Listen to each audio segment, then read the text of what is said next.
Hey, and welcome to Paul and Suzanne's Building Solid Relationships for Lasting Success. And over the next several weeks, we're going to talk to you about how to build strong, healthy relationships. And it's going to be based off of research, it's going to be based off of scripture, and it's also going to be based off of our personal experiences. Okay, the things that we have lived out and the things that we've learned just from being together. I have always wanted to preach on Genesis chapter 2, verse 25. The scripture says that Adam and Eve, that they were both naked and they felt no shame. I just always wanted to preach on that text because I just want to see the eyes of people in the congregation, right? You said the word naked. Yeah, I know. And they were both naked and felt no shame. But I love it because Adam and Eve, the first husband and wife, the first relationship, they were completely and totally exposed before each other. They were exposed physically, they were emotionally and spiritually, right? They were completely and totally, Right. and they felt no shame. It was their safe place. And that's what we want relationships to be. We want them to be a safe place where we can be completely open and honest and exposed before each other, feeling no shame. Right. But ever since sin entered into the world, Genesis chapter 3, one chapter later, we know that relationships have struggled. And there's all kinds of jokes and quips out there about marriage.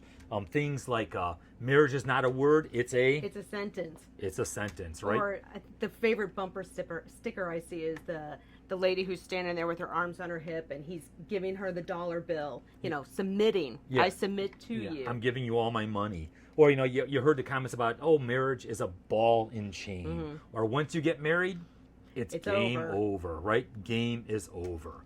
I've heard it said before that marriage is essentially one broken mess, you, yeah, becoming one flesh. That's Genesis chapter 2, right? Verse 24, the two became one flesh. So it's one broken mess, you becoming one flesh with another broken mess. Yes, your lovely, beautiful spouse.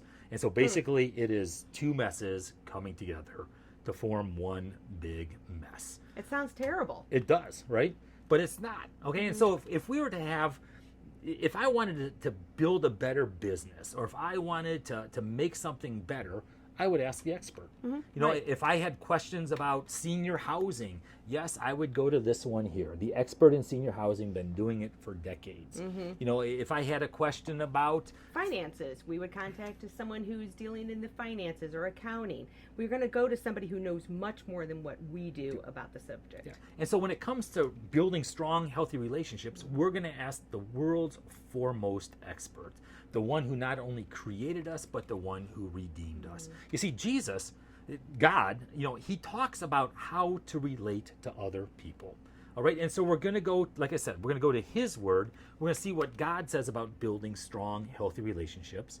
We're going to turn to personal experience and also research. Now, what we're talking about here is not going to be pop psychology type stuff, right? If we're talking research, we're going into research, but we're going to be focusing on how to build those strong, healthy relationships. Now, you and I, we've been, how long? 30 years. We've been married for 30 years. Dated for a couple of years prior to that. And every last moment of those 30 years have been absolute bliss for you, right? Of course they have. Yeah. I'm picking up on sarcasm. I'm not sure about that.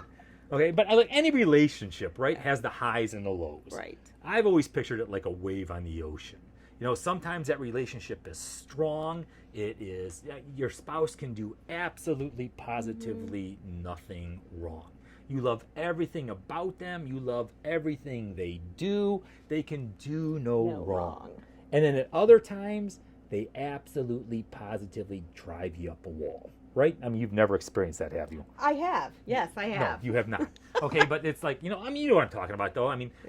Everything they do, everything they say just rubs you the wrong way, and it just drives you crazy. So what do? Okay, well, research tells us that happy relationships are based on deep friendships, right? So friendship is the foundation of strong, healthy relationships. Now get this, the determining factor in whether spouses feel satisfied in their marriage, so the number one factor of whether you're satisfied in your marriage or not is by 70% the quality of their friendship. Okay, friendship is vital. You've got to be friends. I sit back and I think of friends. Think of the people you're friends with. you enjoy being around them. You look forward to getting together, right? You plan, you talk to them, you text them, whatever it may be. You want to be together. You want to be together. Now, if every time you came to your friend and they're complaining or they're griping or they're rude or you're bumping heads, I mean, are you going to be around that person? No, you don't want to be around that person. You would remove yourself from them, right? I mean, so you don't want to, I actually had somebody like that I was friends with, and every time I talked to them, it was the same conversation, the same complaint over and over and over again. And what happened? I stopped calling. I stopped reaching out to them. And just because I'm talking about it, now I feel guilty and I'll go and I'll make the telephone call. But I mean, you just kind of remove yourself from it because of the negativity, right? And so friendship is the number one characteristic of strong, healthy relationships. Right. And I think this is, here's my first thing. My challenge for you, right? You need to decide and not slide. Decide, don't slide. Because I think what happens in many relationships, people don't decide to be friends. They don't decide to make it a strong, healthy relationship. They just kind of see how it goes. Yeah, they slide through life. We have a good time. We're going to go out this weekend, whatever it may be. And just, you're right, they're not committed to it. They haven't decided to have a strong relationship. And there is great importance in deciding about things that matter, right? If it matters, you need to make the decision to put the time, the energy, the effort into making it better. Because if you don't, if you take the other person for granted, if you take your relationship for granted, ultimately that relationship is going to begin to atrophy and die, right? So you got to put the time, the energy, the effort into it. You got to make the decision to do it. And I think you need to make a clear decision. And this isn't just a one-person thing, although that'd be kind of an interesting. One person can change a relationship, but it's powerful if the two of you decide together to make your relationship strong, to make your relationship healthy. Because when you decide together, it gives greater commitment and greater follow-through. And that's one of the things that I see all the time is people talk a good game. They can make the decision, but then there's no follow-through whatsoever. Or they know what to do. It's just hard to do. Yeah. In their own eyes. And they can come up with all kinds of reasons, and they can rationalize it and justify it in their mind. But you need to make the decision, which gives greater commitment, but then you have to have the follow-through as well. So decide, don't slide. I like that. Yeah. I think another thing we need to be aware of is any type of transition that you're experiencing in your life is a crisis stage for your family. It's a crisis stage for your relationship. Now, a transition can be anything. Right. Okay. I mean, we made a big transition when we got married. Yeah. Right. I mean, we were living in St. Louis. I lived in the dorms. I was a student. I went to the cafeteria for food, and I wasn't working. Or I was working at a bike shop making, $3 an hour. I mean, so it wasn't really. And then you were a student, but you also had a full-time job. Right. And then all of a sudden living at home. And then all of a sudden when we got married, right? I mean, it was talk about a transition. Okay. And that's a crisis stage right there. Okay. Yes, you want to be together. Yes, you're excited about this. But now you're taking two people who had all of these ways of doing things for 25 years and you're bringing them together.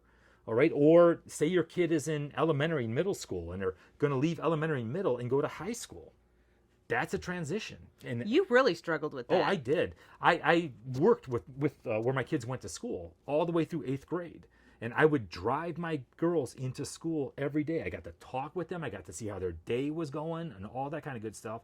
I get, speaking to the life lecture all the time, anyway. So, I mean, but I could do that in the car going to and from school every day. When they went to high school and were able to drive, I mean, that was a big transition for me because I no longer had that time with them in the car every day. So it could be a transition in your life, could be... Well, a big transition in our life that really speaks out is when both of our girls went away to college. So our older daughter stayed at home for 2 years, and our younger daughter immediately went away to the university. So in one weekend, really truly in one day, one Saturday, they both moved into the dorms. One was in South Florida, one was in Tampa Bay, and it was very traumatic. And we thought and talked about it for weeks. We're going to have this huge party. Empty nester party. Yep. It was going to be great. We can do what we want to do. And all we did for about 5 days is we just bawled. It was horrible. I mean, talk about a transition, right? I actually went to one of my buddies and said, John, why didn't you tell me? His daughter went to school like a couple of weeks earlier. Yeah. He was like, Paul, you wouldn't have believed me if I told you. All right. I mean, it was a transition stage. And yes, that's what we raise our kids to do. That's what the plan was. But it's still a crisis stage, right? If you change schools, you change jobs, those are all transition stages, which can be a crisis stage. You just need to be aware of it. Yeah. And talk about it. Because I think everybody deals different with crisis and transition. Yeah. And research tells us when you're stressed out, you have a tendency to give others less benefit of the doubt. Okay, whatever the cause of that stress is, the transition, a new job, maybe you're struggling financially, or maybe there's an illness, or whatever it is. Okay, when there is stress, you have a tendency to give the other person less benefit of the doubt. In reality, just when the other person needs you, right? Because they're feeling the stress as well.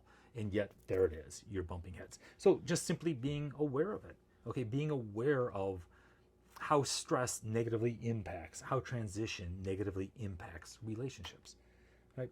One of my sayings is, all relationships require time, energy, effort, and teamwork.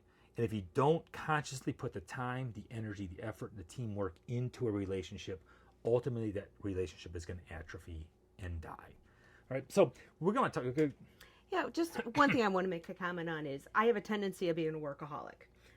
I love to work. I know that seems strange.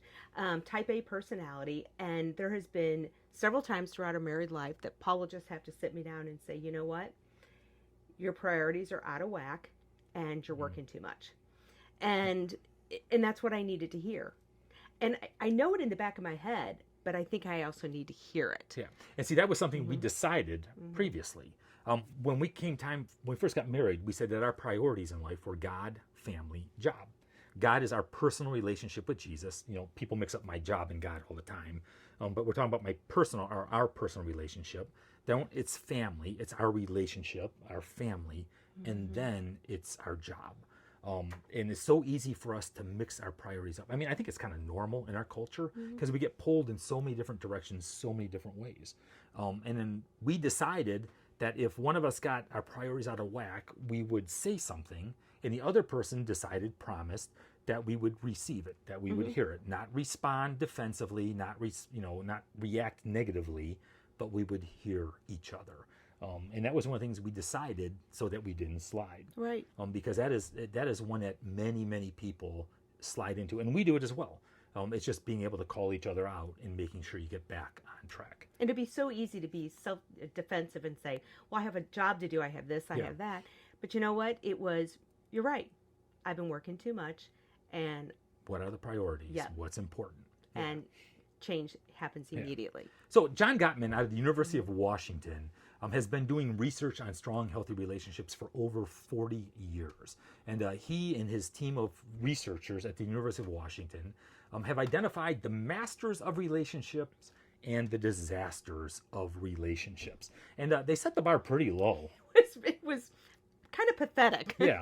Basically, they defined a master of relationships as somebody who stayed together, right? I mean, and they seemed good. Yeah, relatively happy. They seemed good. That was a master of relationship, right? A disaster of relationship was people who didn't stay together, right? The relationship fell apart. They separated. They divorced.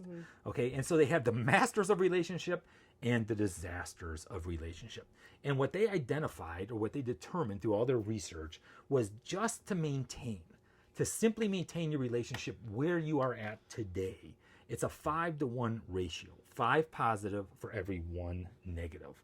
And they even broke it down into seconds, like 5 seconds of positive for every 1 second of negative, which shows you negative is extremely powerful, isn't it? When we say those things or do those things that are bad, that are wrong, negative, it is powerful. They are extremely destructive. And so we need far more positive, 5-to-1, just to maintain your current relationship. Now, if you want your relationship, amazing. Isn't it? Just it to is. maintain. It is. If you want your relationship to be strong, to be healthy, to be solid and growing, it's a 20-to-1 ratio. So the positive has to far, far outweigh the negative. All right. And so disasters. What was it? Disasters was a 0.8 to 1 right? So 0.8 positive to every 1 negative. So the negative is stronger than the positive. You got it. All right. So wow. they have more negativity in a relationship than what they do positivity. But you 20 to 1 positive. And how they define positive, right? I mean, just a couple of points is you're just interested in each other. Yeah. And you're going to ask questions. How was your day? Well, what about this? What about that? Whatever. And those open-ended questions. So it's just a matter of taking a time and showing interest, right? And what they're experiencing, what they're thinking, what they're feeling, how their day was. Another one is they showed affection to each other, all right? And that can be holding hands, can be putting your arm around them. Yeah. It's showing affection. We love to snuggle when we watch TV or just talking. We're always touching, and I think that's just so powerful, that the other person's experiencing. Yeah. So like when she rubs my feet, I love it. It's anyway. So it's so affection, right? Humor. Yeah, is another one. So yeah, humor is a big one. Basically laughing and playing with each other and joking around and having a good time with each other. I think we laugh a lot in our relationship. Being empathetic, showing empathy toward one another, and that's being able to understand what they're feeling and even feel it with them. Right. So being empathetic to each other, and then finally understanding.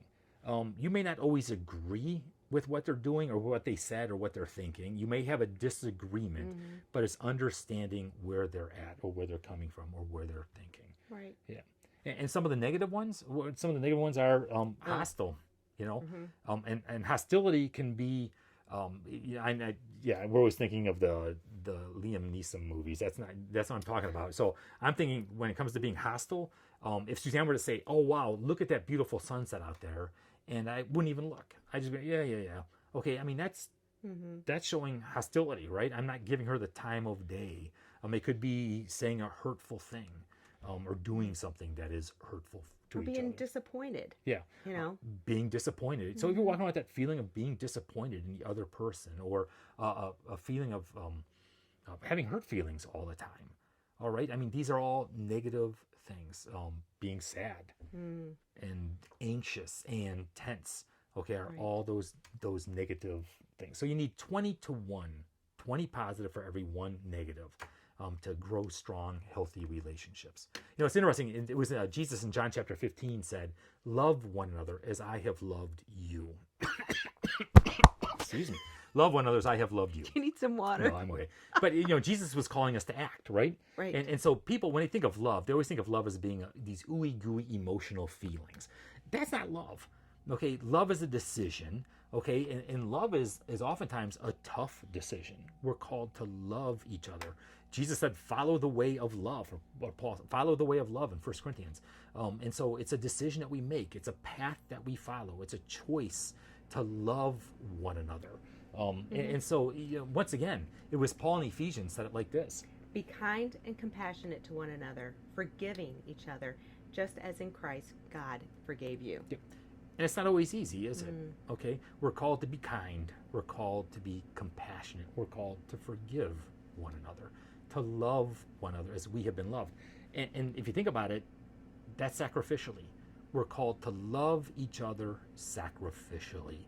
I mean, that's a powerful question. Are you loving sacrificially, or are you loving selfishly? Okay, we're called to love sacrificially. And I love your statement. Decide. What was it? Don't slide. Decide, don't slide. Yep. Is that what it was? Yep, that's what it was. Decide, don't slide. Yeah. And so I think you need to decide to play together, right? To have fun with each other, okay? To enjoy being each other's company. When we were first married, we were dating, we had no money. Yeah, when we were first dating. Well, even when we were first married, you're right. We didn't have any money. Yeah. So we had to figure out things to do to have fun and stay connected and just be together. So we spent a lot of time walking. Yep. We would and where Paul would live, where I'd come to visit him, there was a 4-mile loop, and we would walk that loop every time we were together. I don't care if it was snowing.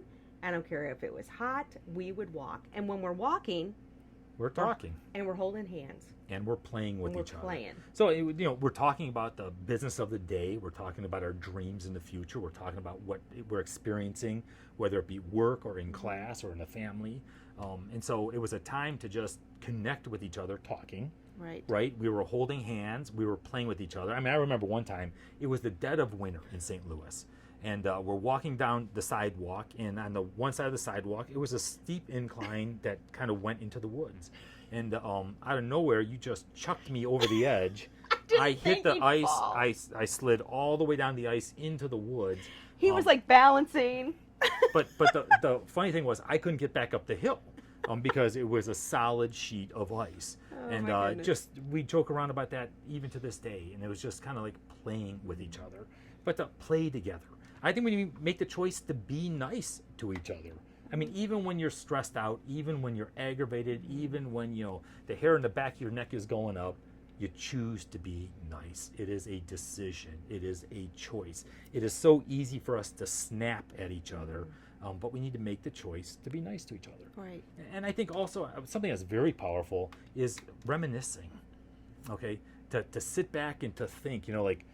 We've been married for 30 years, but yet we'll still reminisce about years ago, or when we dated, or the things that we did. I talk, about walking around the loop there. Okay, so we reminisce, and there is power in reminiscing and going back to when you first met. Right. I think one of the really good first questions to ask is, do you remember the first time we met? What was the situation? What do you remember about it? Yeah. I mean, so I would encourage you, some of these questions that we're going to list off for you, sit down with your spouse, turn off all the distractions, wait till the kids go to bed, whatever, and just even work through some of these questions. But do you remember the first time you met? Yeah. Yeah, I do. We do. I remember the first time I met Suzanne. She was sitting on my couch in my dorm room. I was supposed to be a wingman for my buddy, okay, and she was a wing woman for her buddy, right? And so the two of them were coming together, and we were just there for safety reasons. And I walked in the door. I remember seeing her sitting on the couch, and I remember, us walking out that night and spending some time together. She didn't like me the first time we met. She wouldn't give me her telephone. She wouldn't give me her personal telephone number. You gave me your work number, and then told the secretary not to patch me through. Okay, I got through. He called when she was at lunch. Yeah. I thought, oh, here he is. And I used a cheesy line on her, and I won. Yeah, he cheesy did. line. It was very anyway, cheesy. So do you remember the first time you met? All right, and reminisce about it. Talk about it. I mean, look how giddy it just makes us. Yeah. Just talking about the first time we met. Exactly. Okay. Question number 2. What was the first thing you noticed about the other? Okay. Sit down and talk about it. Share it. What was the very first thing you remember? What is the very first thing you noticed? And reminisce about that. What about, do you remember, or can you, the date, the time, the event that you knew that you were falling in love? Yeah. So there's the question. When do you know you had fallen in love? All right. I mean, I remember it was October that, man, we weren't even together all that long. We weren't. We were together about 5 weeks. And it was like, was it that quick? It was that quick. Oh, geez. We met the beginning of September, so mid-October. And it was funny because we both felt it the same weekend, but we didn't share it. We didn't share it, but we knew that something was different. Okay. And so talk about that. How about, when do you feel the closest to each other? Okay, what's going on? Like, how do you know that you're loved? Or what am I doing when you feel the closest to me? Okay, and to be able to, that is powerful. And I promise you ask questions like that, you're going to learn something. Right. To piggyback off of that one, you could ask how do you know that you're loved? So like, how do you know that you're loved? What am I doing to show you that you're loved, that I love you?